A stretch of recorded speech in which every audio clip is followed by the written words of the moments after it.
friends, Dr. Amanda here. I am back for 2019. I took a bit of a long break after making all of those auditing standard videos. You can find them down on my channel. But to kick off 2019, I thought I would talk about graduate employment. It's that time of year here in Australia where students in their final year of their degrees are starting to look for jobs. So I thought I'd make a short clip talking a little bit about graduate employment. I went to my university's careers fair earlier this week. So the key question to ask yourself is, are you employable? Now, what does that actually mean? It means, do you have the skills and the knowledge that employers are looking for? Now, in accounting, and I can't speak to other disciplines, but in accounting, in talking to lots and lots of different firms about recruitment at the careers fair, I found out a couple of different things. The first thing everybody wants in accounting is technical skill. So it's important to stay up to date with your studies at university and really make sure you understand the technical aspects of accounting. The second thing that was big on everyone's list was critical thinking and problem-solving skills. Again, skills that you'll be learning within your individual subjects. They also said teamwork was important. Now here at UTS, most of our assessments are in teams, so it's really important that you know how to work in a team. What do you do if there are frictions or problems within your team? Then there were two other things that were really critical. The most common and sought after skill was great communication skills. Can you communicate with others? As an accountant, can you work to communicate information to your users?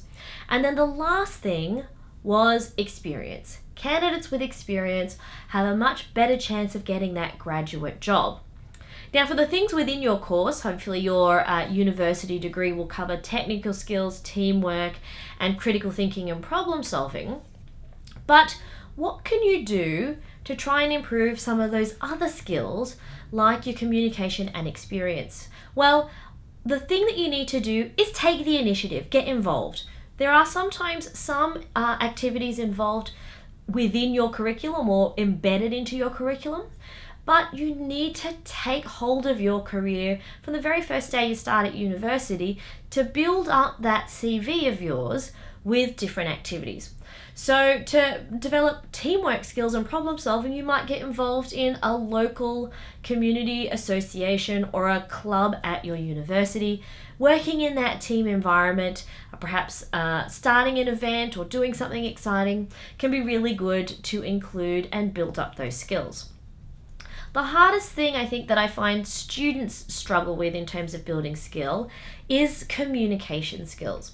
Now, for domestic students where English might be your native language or a language you've spoken for a long time, that's a little bit easier than if you are an international student. If you're an international student studying in Australia, you're learning English quite often as well as learning about business and accounting. So what can you do as an international student to improve your communication skills? The first one is to find out what sort of resources are available at your own university. At UTS, we have things called conversations at UTS. We also have a buddy helps program where students can be paired up with someone else and practice speaking in English once a week.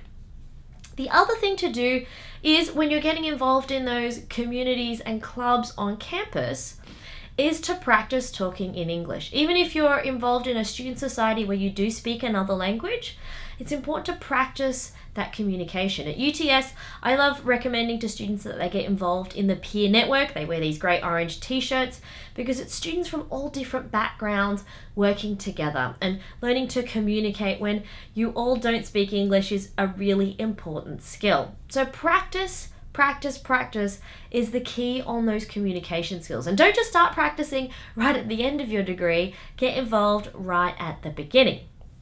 Now, the other thing is internships. So we have a summer session or a summer semester here at my university, and while some students might use that summer session to do extra subjects to try and finish their degree a little bit earlier, I really recommend using the long break at your university to try and get an internship. Check out your university career service or a website like gradconnection.com.au to try and register your interest in internships. Most internships here in Australia are paid. It's a bit different from the US where they're quite often unpaid. But for my international students, internships are especially hard. Quite often visa conditions don't allow you to work the number of hours that an internship would allow, and especially within accounting, we don't actually have any internship subjects. I know that in my marketing and human resources and management majors here at my university, you could do an internship as part of your degree. Unfortunately, within the accounting program at my institution, that's not really possible. So as an international student, how do you get an internship? Well, one of the organisations to really stay connected with is CPA Australia. They run regular workshops for international students about getting jobs here in Australia, getting jobs back home, and also internships. The thing to be really careful of is paid internship programs. And that's not ones where they pay you. These are the programs where you will pay a company to get an internship experience. When you choose one, make sure you investigate them really carefully. It might be worth taking the name to your university career service to make sure that it's not some sort of fraud or rip-off scam. I know that I have heard from students where companies have been emailing them about internships where they'll pay $3,000 or $5,000 for a certain number of weeks experience. And in that experience, all they're doing is sorting the mail, getting coffee and making photocopies.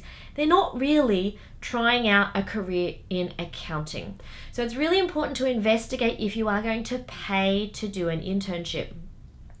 Now, for international students who are looking to get a job abroad, make sure you ask your university about special programs they might have to help you access jobs in other countries. I know here at UTS we have a number of different initiatives to help students access jobs in their home country or other countries, especially within Southeast Asia.